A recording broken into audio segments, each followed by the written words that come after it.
Hi అండి. ఒక్కసారి సేమియా కేసరి ఇలా చేసుకోండి, మిమ్మల్ని మీరు మైమర్చిపోతారు, అంత టేస్ట్గా ఉంటుంది. ఒక చిన్న మాట, కష్టాలు అనేవి ప్రతి ఒక్కరికి ఉంటాయండి. కష్టం లేని వ్యక్తే ఉండడు ఈ సమాజంలో. అయితే ఉండేవారికి ఉండే కష్టం ఉంటుంది, లేని వారికి లేని కష్టం ఉంటుంది.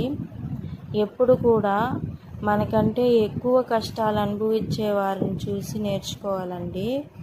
అప్పుడు మనకు మన కష్టం అనేది తక్కువగా కనిపిస్తుంది. తీయగా తీపి చేస్తూ కష్టాల గురించి చెప్తున్నారేంటి అనుకుంటున్నారా? మా వారు ఎప్పుడు ఒక మాట అంటారండి, మనకి ఎన్ని కష్టాలు ఉన్నా మన ముఖంలో చిరునవ్వు పానీయకూడదు. మన నవ్వు చూసి పక్కన వాడు ఎన్ని కష్టాల్లో ఉన్నా వాడి ముఖంలో నవ్వు రావాలి అంటారండి.